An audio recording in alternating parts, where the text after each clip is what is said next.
जैसे 0.21 जोड़ 7.2 माइनस 5.43 ऐसा दे दिया। ठीक है, अब देखिए डरना बिल्कुल नहीं है। आप लोग क्या करते हैं, डरा जाते हैं। दशमलव देख करके कितना लोग भगा जाते हैं, मास्टर बता कि दशमलव लाना दे लोग, दशमलव दे कैसे बोलते हो। ठीक है, तो समस्या तो हो जाएगा। इधर समस्या नहीं है, हमको सिर्फ ये समझना है कि दशमलव के बाद वाला बराबर होना चाहिए। दशमलव के बाद दूगो, दशमलव के बाद एगो, दशमलव के बाद दूगो। अगर यहाँ बराबर नहीं तो क्या है, जीरो है, दूगो इक्वल में है। हम अंदर वाले आंख से देखिए, अंदर वाला आंख से, सामने वाला आंख से नहीं दिखेगा। यहां समझ रहे हैं कि जीरो है, समझ गए। हाँ इधर देखिएगा। अब बात करते हैं क्या हुआ प्यारे, इधर आइए। अब सबसे बड़ा ये बात है कि आखिर जब दोनों में प्लस है तो जोड़ेंगे तो इसका मान ज्यादा आएगा जोड़ने के बाद कि एक ज्यादा आएगा, और इसका पता चलेगा कि ये दोनों के जोड़ करके एकरा में से एकरा घटा हुआ थी। अब ये वाला तो बड़ा था, ये वाला छोटा था, तो तगड़ा बढ़ा जाएगा। इसलिए पहले अनुमान लगाइए कि बड़ा कौन है। ये दोनों के जोड़ेंगे तवन की अकेले बढ़ा है। तो सोचिए ये वाला पहले 7 है, या दशमलव के पहले 0 है, जब दोनों को जोड़ेंगे तो 7 होगा। 7 से बेसी है, दशमलव के बाद कुछ है तो मतलब 7 तो है। इसमें दशमलव के बाद 5 है, मतलब ये वाला जोड़ेंगे तो बेसी हो जाएगा। तो बेसियाका में से एकरा घटाना है, तो ये दोनों अगर बड़ा है तो एकरा में से एकरा घटाना है। तो जोड़ते चलिए, घटाते चलिए। अब बताइए कि यहाँ दशमलव के बाद दूसरा अंक 1 है, और यहाँ दशमलव के बाद दूसरा अंक है या नहीं, मतलब 0 है। तो ये वाला 1 और 0 जोड़ेंगे तो कितना हो जाएगा, 1 होगा। अब 1 में से ये 3 के घटाना है, क्योंकि दशमलव के बाद दूसरा अंक है। तो 1 में से 3 घटेगा क्या, नहीं, तो हासिल लेंगे कितना, 1 दहाई 10, तो हो जाएगा 11। अब आप सोच रहे हो कि एक हासिल लिया, कहां से ले रहे हैं सर, तो जहां से ले लिए, बाद में सोचेंगे कि कहां से लिए। ठीक है, चलिए। तो यहाँ ये वाला कितना था, 1 और ये 0, तो 1 हुआ। 1 में से 3 नहीं घट रहा था, तो हासिल ले लिए 11, मतलब हासिल लिए 10, बन गया 11। 11 में से 3 खराज 8। क्लियर। अब अगर 8 आ गया तो दशमलव के बाद पहले का अंक को जोड़ना है। दशमलव के बाद पहले का अंक 2 और ये 2, तो 2 और 2 4। अब दशमलव के बाद दूसरे के अंक को घटाना है, तो ये 2 और 2 तो 4 आ गया, और 4 में से 4 को घटाना है। लेकिन 2 और 2 4 जब हुआ तो हासिलिया पहले ही कहां से लेकर रख ले, जोड़े से पहला ही। तो 2 और 2 4 हुआ, तो अगर पहले हासिल ले लिए तो इसको घटाएंगे तो कितना आएगा, 3।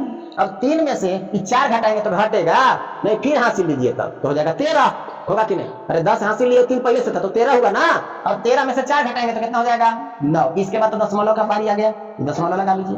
अब यहाँ है कितना, 0, अब यहाँ कितना है, 7, मतलब दशमलव के पहले वाला जोड़ रहे हैं, तो 7 और 0 तो 7 हो गया।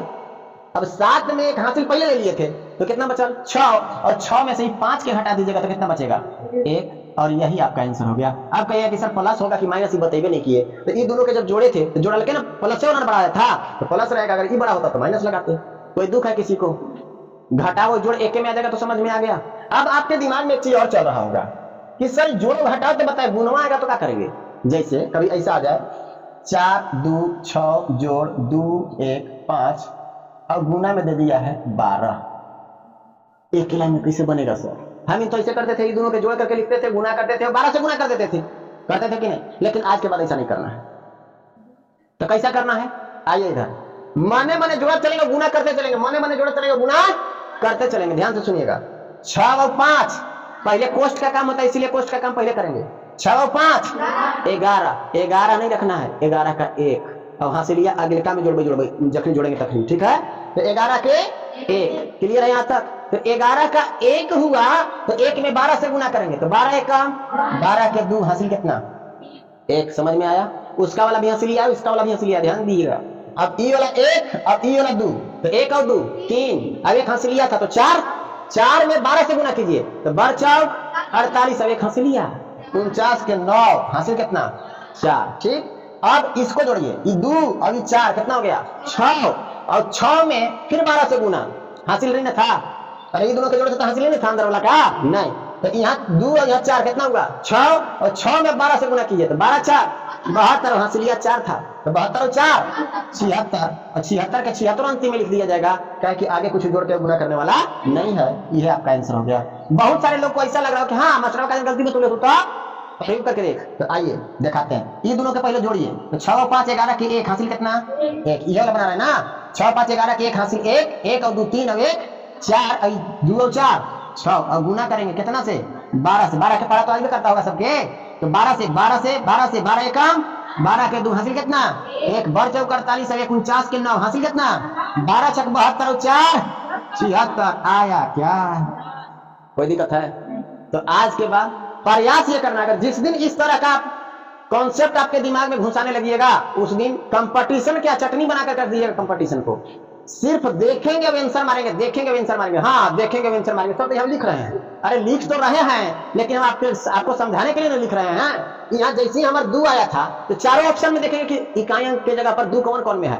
अगर एक ही गो में मिलेगा तो मैंने चटमनी मार के पार कर देंगे आगे।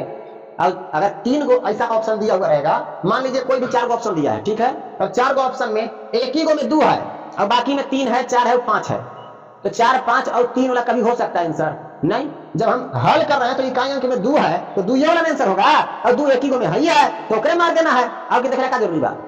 लेकिन हम लोग कंफ्यूज हो जाते हैं, ई वाला ना हो तो आप एक बार फिर गुना कर। तो आपके अंदर कॉन्फिडेंस होना चाहिए कि हम जब गुना करते सही हो, गलती ना हो, तभी विकास कीजिएगा।